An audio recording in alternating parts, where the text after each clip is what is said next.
आज की जीवन दर्शन यात्रा में देह, मन, प्राण से बने हुए जीवन से घटित होने वाले कर्म के सात्विकरण और शुद्धिकरण पर बातचीत करते हैं।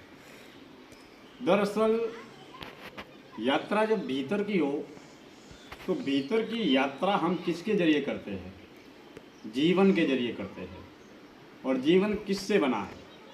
जीवन बना है पंच तत्वों से बनी हुई देह से, पंच विकारों से, पंच ज्ञानेंद्रियों से बने हुए मन से, और जन्म से लेकर अब तक आज तक जो सांस चल रही है, जो प्राण ऊर्जा इस देह में बह रही है, इसी के जरिए इस जीवन का निर्माण हुआ है। और देह, मन और प्राण यही जीवन का निर्माण भी करते हैं और इसी से जीवन का प्रमाण भी साबित होता है।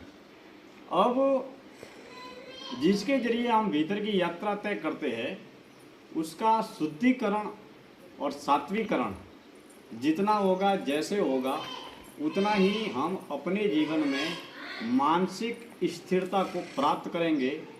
मन जितना सुखी होगा, सफल होगा, शांत होगा, उतना ही हम आत्म शांति को प्राप्त करेंगे। जन कल्याण की यात्रा में, आत्म कल्याण की यात्रा में साधक को अगर आंतरिक आध्यात्मिक यात्रा में नियमित निरंतर प्रगति करनी है और मौत से पहले पहले आत्मा परमात्मा के अनंत सत्य और शून्य से साक्षात्कार करना है या सत्य रूपी शून्य का अनुभव करना है, तो कर्म का शुद्धिकरण परम आवश्यक है।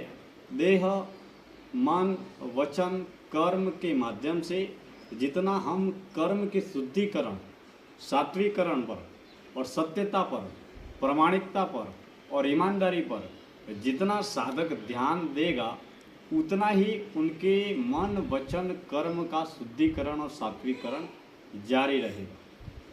तमोगुणी, रजोगुणी और सतोगुणी कर्मों में जितना साधक सात्विक सतोगुणी कर्मों की ओर आगे बढ़ेगा, उतना ही वह अपने जीवन में मानसिक स्थिरता को प्राप्त करेगा।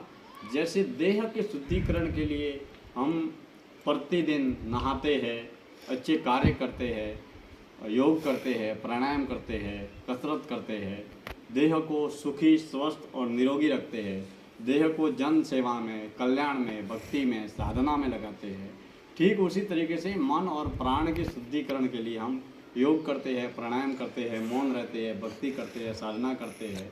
तो देह और मन के शुद्धिकरण